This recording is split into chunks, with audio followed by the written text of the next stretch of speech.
स्वागत आहे सगळ्यांचं आपल्या पुन्हा एका नवीन ब्लॉगमध्ये. तर तुम्हाला सगळ्यांचा आजचा दिवस सकारात्मकतेने भरलेला व आनंददायी असा जावो अशी साईंचरणी प्रार्थना करते. आणि आजच्या आपल्या ब्लॉगला आपण सुरुवात करूयात.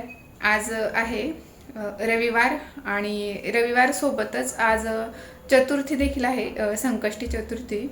तर आम्हाला तर दोघांना उपवास असतो, त्यामुळे आज स्वयंपाकाला सुट्टी आहे. फक्त साबुदाण्याची खिचडी तेवढी बनवायची आहे आणि आधीलाही आवडते तर तोही तेच खातो. आणि त्याला नाश्त्याला मी सकाळी मूग डाळीचे डोसे बनवले होते, जे की सध्या त्याला खूप जास्त त्याचे फेवरेट झालेले आहेत. त्याला सुट्टीच्या दिवशी ते हवेच असतात, तर ते बनवले होते मी आणि आता खिचडीच खायचो आमच्यासोबत. बऱ्याच दिवसांचं चाललं होतं की नवशा गणपती आहे आमच्या इकडे नाशिकला, तर तिकडे जायचं चाललं होतं. आणि मध्ये एकदा जाणं झालं होतं, पण मंगळती चतुर्थी होती तेव्हा, आणि एवढी जास्त भयानक तिथे गर्दी, व्यवस्थित दर्शनही नव्हतं झालेलं. घाईघाईत दर्शन झालं होतं, म्हणजे तुम्हाला व्यवस्थित दाखवता आलं नसतं. त्यामुळे मग मी तो व्हिडिओ अपलोडच नाही केला, कारण तेवढं फारसं शूटसुद्धा झालं नव्हतं माझ्याच्याने. आज निवांत वेळ आहे, सुट्टीचा दिवस आहे आणि आजही असू शकते गर्दी, पण मग मंगळती चतुर्थीच्या मानाने आज कमीच असेल असं मला वाटते. ते आता तिथे गेल्यावर कळेल. तर आम्ही आता तिकडे जातोय आणि त्यानिमित्ताने तुमचंही दर्शन होईल. तर आजचा व्हिडिओ शेवटपर्यंत नक्की बघा. आणि जे कोणी चॅनलवर नवीन असतील त्यांनी प्लीज चॅनलला सबस्क्राईब करून घ्या आणि माझं चॅनल चेक करा. आणि व्हिडिओ आवडत असतील तर एक लाईक नक्की करा सगळ्या व्हिडिओंना, जे तुम्ही बघणार ते. आणि आजच्या व्हिडिओलाही लाईक करा. तर इथे आता मी साबुदाणा बनवते, म्हणजे फराळ बनवते आमच्या दोघांसाठी. आणि आधी हेच खातो, त्याला आवडतात साबुदाणे. आणि आज स्वयंपाक बनवायचा नव्हता फारसा म्हणजे आज स्वयंपाकाला सुट्टीच होती, फक्त फराळ तेवढं बनवायचं होतं. आणि निवांत वेळ होता जरा. घरातलंही सकाळी लवकर उठून आंघोळीच्या आधी बऱ्यापैकी मी सगळंच आवरून घेतलं होतं, फरशी वगैरे सगळं, कारण मला आज हेअर वॉश करायचं होतं.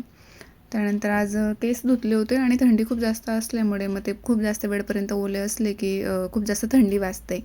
तर मग मी त्यांना आज ड्रायरने सुकवून घेतलं. आणि त्यानंतर म्हटलं आज आपण छान असं आवरायला घेतोच आहे, तर एक स्ट्रेटनिंग करूया म्हटलं केसांना. थोडंसं म्हणजे सेटल असं लुक. तसं माझे केस कुरडे नाही आहेत अजिबात, स्ट्रेटच आहेत, ते असे वेवी टाईप आहेत थोडे. पण म्हटलं थोडं स्ट्रेटनर फिरवलं की जरा मॅनेजेबल आणि छान वाटतं, लुक जरा वेगळा वाटायला लागतं, काहीतरी खूप काही केल्यासारखं. तर एकदा जरी फिरवलं तरी होतात माझे केस सरळ ते, आणि बऱ्यापैकी खूप वेळपर्यंत राहतात सुद्धा. तर त्यानंतर मग हातांना म्हटलं बॉडी लोशन लावून घेऊयात, पण त्याच्यातनं होतं थोडं फारच होतं ते. तर ते जॉयचं आहे आणि ते संपलं आहे आता पूर्णपणे. आधीने त्याच्यावरचे स्टिकरसुद्धा काढून घेतले. आणि माहिती नाही आज साबुदाण्यांना काय झालं, तरी अशी गचका खिचडी झालेली आहे. तर पाणी वगैरे मी व्यवस्थित घातलं होतं, पण तो साबुदाणा नवीन आहे कदाचित, तसंही काही राहत असेल की नवीन साबुदाणा असला की असं होत असेल. आधीचा जो मी वापरत होती त्याचा मला बरोबर परफेक्ट अंदाज होता. तर छान असं मोकळी आणि सुटसुटीत त्याची खिचडी बनत होती. पण आज हे असं काहीसं झालेलं आहे. ठीक आहे, आता काय खायला तर लागणार आहे, दुसरं काही नाही आहे घरात. चिक्की आहे शेंगदाण्यांची, पण मला फारसं गोड आवडत नाही. उपवासाच्या दिवशी तर मी अजिबात गोड खात नाही, म्हणजे खावंसं वाटत नाही. आणखीन जास्त भूक लागते मला गोड खाल्लं की, त्यामुळे आता हा साबुदाणा आहे तसा खाते आता. आणि आता घराच्या बाहेर निघायचंच होतं, म्हणजे जायचं आहे आता मंदिरात दर्शनासाठी. पण ते म्हणतात ना, बायका कुठे जरी गेल्या, चंद्रावर जरी गेल्या, तरी आधी भाकरी बनवून जा. तसंच काहीच झालेलं आहे. घराच्या बाहेर पाऊल टाकते तेव्हाशीच मशीनला जे काही कपडे लावले त्यांचा आवाज झाला. तर ते तिकडनं येईपर्यंत ते मशीनमध्ये पडून वाढणार तर नाहीच ते. तर आता त्यांना लावून घेते, आधी वाढत घालते, मग निघूयात मग. आणि आज मी मुद्दामूनच म्हणजे ठरवूनच ठेवलं होतं की जे काही कपडे आहेत थोडेफार, तर तेच मी मशीनला लावणार होती, कारण काल भरपूर दिवसभर 2-3दा मशीन लावलं गेलं होतं. आणि स्वेटर वगैरे असं काही नाही की प्रत्येक आठवड्याला धुवायलाच पाहिजे, पण मी धुते. तर आता ह्या रविवारी मी स्किप केलं स्वेटर धुणं, फक्त रोजचीच कपडे धुतले होते. आणि त्यानंतर मी जसं गॅलरीचं दार बंद करायला गेली तर मला हे झाडाला छान अशी फुलं आलेले दिसले. तर म्हटलं बाप्पांसाठी घेऊन जाऊयात हे जास्वंदीची फुलं आपण. तर तेही काढून घेतली. त्यानंतर हे कृष्णकमळलासुद्धा एक आलेलं होतं, आणि घरातल्या देवपूजेला ते वापरले गेले नव्हते, तर मग मी ते घरून सोबत नेले होते. आणि जाताना रस्त्यात मग आता आमच्या इकडे नाशिकला हे गोदा पार्क सुरू झालेलं आहे आता, म्हणजे भरपूर दिवसांचं काम झालेलं होतं, पण ते जाण्यासाठी तिथे म्हणजे अलाव नव्हतं मध्ये, तर आता सुरू झालेलं आहे फायनली. तर अहो सांगत होते एखाद्या दिवशी इकडे पण येऊयात म्हणून. तर घरून निघताना तर मला असं वाटत होतं की आज काही फारशी गर्दी असणार नाही म्हणून, पण सेम गर्दी होती. थोडाफार फरक असेल एवढा तेवढा, पण खूप जास्त गर्दी होती आज सुद्धा. पण मंगळतीपेक्षा कमीच असेल आजची, कारण मी एकदा मंगळतीला येऊन गेलेली आहे. तर खूप लांबपासून लाईनी सुरू होत्या. तर एक 1.5 ते 2 तास लागला होता आम्हाला दर्शनासाठी. आणि हे अशा काहीशा तुम्हाला प्रत्येक ठिकाणी दुकानावर तिथे ह्या लहान लहान अशा घंटी तुम्हाला बघायला भेटतील. कारण नवशा गणपती नावातच आहे की हा नवसाला पावणारा गणपती आहे. आणि ज्यांचे कोणाचे नवस पूर्ण होतात तर ते लोक इथे ही अशी एक घंटी बांधून जातात, किंवा मग आधी बांधून जातात, ते काही मला एवढं माहिती नाही, पण तिथे बांधल्या जातात. मीही एकदा केलेलं आहे. तर हे ते गणपतीचं मंदिर आहे. आणि इथून जे सुरुवात होते घंट्यांना बांधलेले तुम्हाला आता सगळीकडे बांधलेले दिसतील, खाली रॉडवर वगैरे. आतमध्ये जाताना जोपर्यंत आतमध्ये गाभाऱ्यापर्यंत आपण पोहोचत नाही तिथपर्यंत सगळ्या तुम्हाला अशा लहान मोठ्या सगळ्या असायच्या अशा घंट्या तुम्हाला इथे बांधलेल्या दिसतील. तर तुम्ही बघू शकता एवढ्या लोकांचे नवस पूर्ण झाले असतील कदाचित. आणि सोबतच इथे चतुर्थीला ज्यांची इच्छा असेल ते लोक सत्यनारायणाची पूजासुद्धा घालतात. तर बाजूला सत्यनारायणसुद्धा चालले होते 2-3 ठिकाणी. एका साईडला सभामंडप आहे, असा बाजूला जागा आहे, म्हणजे सभामंडप नाही म्हणू शकत, पण साईडला अशी जागा आहे. तर तिथे सत्यनारायण सुरू होते 2-3 जणांचे. आणि आतमध्ये ही रांगोळी दत्त जयंतीच्या दिवशी काढलेली असावी बहुतेक. तर ॲज इट इज होती, 2-3 दिवस झालं तरी खूप छान होती. आणि आजूबाजूला हे असे अष्टविनायकाच्या मूर्त्या तिथे होत्या. तर तिथपर्यंत गेल्यानंतर मला मोबाईल ठेवून द्यायला लागला होता, कारण आत घुसताना खूप जास्त गर्दी होत होती आणि दर्शन व्यवस्थित झालं नसतं. तर एकदा मी परत कधीतरी जाईल तर तुम्हाला सेपरेटली ऑड डेला जाऊन तुम्हाला तिथलं दर्शन मी म्हणजे घडवेल. तर मी तिथे अजिबातमध्ये शूट नव्हतं केलेलं गाभाऱ्यात. आणि झालं असं की आम्ही प्रसादासाठी नारळ वगैरे काही घेतलं नव्हतं, फक्त दुर्वा घेतल्या होत्या. आणि तिथे गेल्यावर अचानक कोणीतरी म्हणजे अनोळखी व्यक्ती, मी नव्हती ओळखत त्या दादांना, पण त्यांनी येऊन माझ्या हातात नारळ दिलं आणि आत घेऊन जा सांगितलं. मी आत गेली, मला वाटलं ते तिकडे ठेवायचं असेल, मी तिथे ठेवलं. तर पुजारींनी म्हटलं की तुमचं नारळ घेऊन जा, हे उचला इथून. मग ते घेतलं, मी बाहेर आले. तर आम्ही त्यांना शोधलं पण ते भेटलेच नाही. मग ते नारळ आम्ही तिथेच फोडून घेतलं आणि प्रसाद म्हणून खाल्लं, बाकीचं तिथे ठेवलं आणि घरी घेऊन आलो होतो. मग त्यानंतर बऱ्याच दिवसांचं बोटिंगही नव्हतं केलेलं आणि मला तर खूप जास्त भीती वाटते. पण एकदा बसली होती मी आधी, म्हणून म्हटलं बसूयात आता, थोडा वेळ आहे. तर आज रविवारही होता. घरून निघताना असं वाटत होतं की मंगळतीला खूप जास्त गर्दी असते, तर आज आपण जाऊन येऊयात, फारशी गर्दी नसेल. पण तेवढीच गर्दी होती, थोडी कमी असेल मे बी मंगळतीपेक्षा, पण खूप गर्दी होती. आता 1-1:30 वाजेला मी लाईनीत लागलो होतो दर्शनासाठी.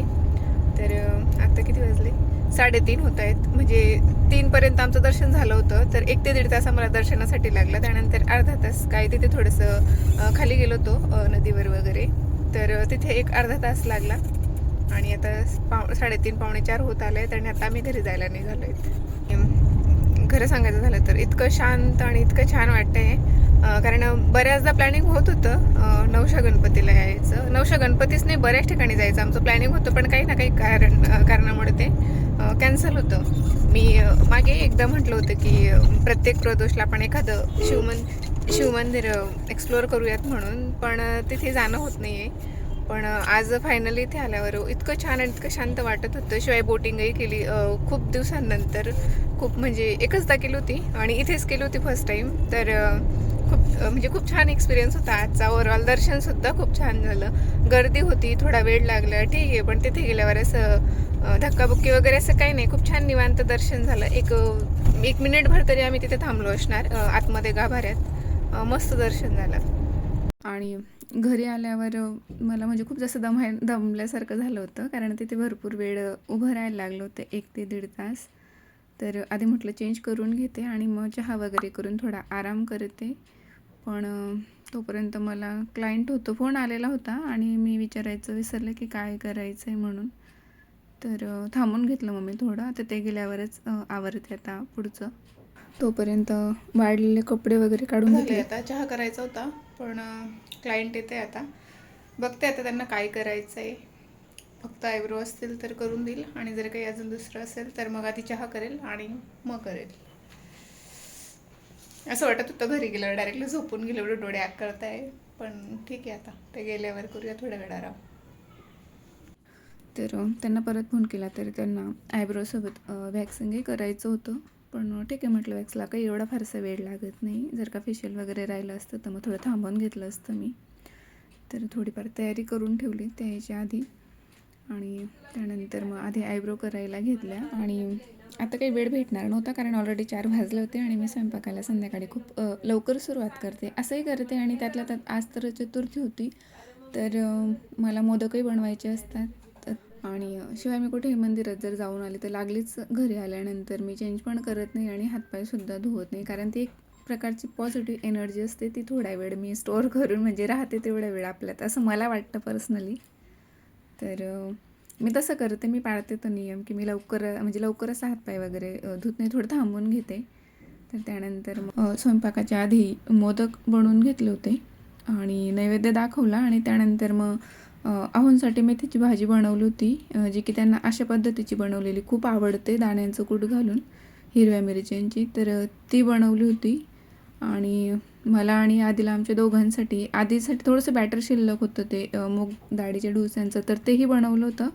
आणि सध्या मी आता भाकरींची खूप जास्त म्हणजे हात धुवून मागे लागलेली प्रॅक्टिस करते, कारण मला भाकरी फारशा जमत नाही. तर मी रोज एक भाकरी बनवण्याचा प्रयत्न करते माझ्यासाठी. तर इथे मी कणण्याची भाकरी बनवते आणि आजही काहीतरी गणलेलं दिसतंय. आहे अशी काहीशी भाकर झाली होती, खूप जाड झाली होती आणि तिला ते जो काही आपण पापुद्रा म्हणतो तो आलाच नाही पूर्ण होते, त्याला चिकटलेलंच राहिलं. पण ठीक आहे, प्रयत्नांती परमेश्वर, मी चालूच ठेवणार आहे जोपर्यंत पूर्ण शिकून होत नाही तोपर्यंत. आणि इकडे रात्री एक पार्सल आलं होतं आज आणखीन. तर हे पार्सल तेच होतं जे की मी मागच्या व्हिडिओत सांगितलं होतं की एक येणार आहे असं. आता क्रेडिट कार्डवर आमचे काही पॉईंट्स जमा झाले होते आणि ते डिसेंबर एंडिंगपर्यंत ते एक्सपायर होणार होते. तर त्यात ह्या काही वस्तू मागवल्या आहेत. तर एक ते हँड मिक्सर होतं जे की मागच्या व्हिडिओत दाखवलं. आणि आज हे एक आलं होतं ज्युसर, तर हे मागवलं होतं मी. तर हे बरं पडतं, म्हणजे ते मला फोटोजमध्ये वगैरे फोनमध्ये खूप छान क्वालिटीचं वाटत होतं. तर तसंच मला हँड मिक्सरचीसुद्धा क्वालिटी एवढी फारशी आवडली नाही आणि याचीही आवडत नाही आहे. पण ठीक आहे, जेवढे टिकतील तेवढे, कदाचित एखाद्या वेळेस अशा वस्तू या खूप चांगल्यासुद्धा निघून जातात, बऱ्याच दिवस टिकतात. तर तसंच काहीसं व्हायला हवं. तर छान आहे, म्हणजे ओव्हरऑल छान आहेत ते. तर याच्यासोबत 2 कंटेनर मिळालेत प्लॅस्टिकचे. तर हे एक छोटं आहे, हे चटणीसाठी आपण वापरू शकतो आणि हे ज्यूस बनवण्यासाठी आपण वापरू शकतो. तर थंडी वाजते आणि फॅन लावतोय, लावून घ्या आता, थांब आता. मागच्या व्हिडिओत मी तुमच्यासोबत एक ते हँड मिक्सर शेअर केलं होतं, अनबॉक्सिंग व्हिडिओ त्याचा. तर ते आणि हे ज्यूस, पण क्वालिटी वाईज मला एवढे म्हणजे खास नाही वाटत आहे, पण ठीक आहे, जेवढे म्हणजे वापरले जातील, जोपर्यंत टिकतील तोपर्यंत ठीक आहे. तर असं काहीच हे आहे. वगैरे बनवू शकतो. शिवाय आता आवळा ज्यूस आणि काकडी, गाजर, बीट यांचा जो काही मिक्स ज्यूस बनवते, तर तो मिक्सरच्या भांड्यामध्ये त्याला म्हणजे खूप सांडला जातो तो खाली आणि व्यवस्थित होत नाही. तर आता हे स्पेशली त्याच्यासाठीच मला मागवायचं होतं की जे काही मी मिक्स ते ज्यूस बनवून ठेवते. आता रोजच्या रोज फ्रेश जरी केलं तरी काही प्रॉब्लेम नाही आणि असं त्या ज्यूसलाच वेगळी टेस्ट पण नाही येणार की आपण मिक्सरमध्ये कसं, मिक्सरच्या भांड्यात कसं आपण मसाले वगैरे वाटलेले असते, इतर काही तिखट गोष्टी. तर हे आता स्पेशली त्याच्यासाठी ठेवणार आहे. आणि हे एक चटणीसाठी हे मला खूप जास्त वापरलं जाणार आहे माझ्याकडे, कारण आधीला ग्रीनवाली चटणी, रेडवाली चटणी, ग्रेव्हीची किंवा तिळची आपण ओली चटणी बनवतो. तर त्याची रेसिपी मी शेअर नाही केलेली, पण मी ती पण एकदा नक्की शेअर करेल. आपली जी काही तीळ असते, तर सुकी चटणी आपण जशी बनवतो तशीच ओलीसुद्धा बनवली जाते, तर ती पण मी शेअर करेल. तर त्याच्या चटण्या आधीला स्पेशली खूप जास्त आवडतात ग्रेव्हीवाल्या, तर हे चटणीसाठी त्याच्यासाठीच उपयोग येतील. आणि बनवल्यानंतर वेगळं काय आपल्याला दुसरं बाउल किंवा वाटी वगैरे शोधावं लागणार नाही. तर याच्यातच आपण ते ठेवू शकतो, स्टोअर करू शकतो. त्याला वरनं कॅप पण दिलेली आहे अशी पॅक, याला पण कॅप दिलेली आहे, याला ही अशी कॅप दिलेली आहे. तर ठीक आहे. त्याच्यासाठी म्हणून खूप छान आहे की ज्यूस वगैरे काही बनवायला आपल्याला परत परत मिक्सर लावायला लागणार नाही. आणि मी आजचा ब्लॉग मी इथेच थांबवते. जे कोणी चॅनलवर नवीन असतील त्यांनी प्लीज चॅनलला सबस्क्राईब करा आणि माझे व्हिडिओ आवडत असतील तर एक लाईक देखील करा. आणि पुन्हा भेटू एका नवीन ब्लॉगमध्ये. तोपर्यंत आनंदी राहा. व्हिडिओ शेवटपर्यंत बघितल्याबद्दल धन्यवाद. बाय.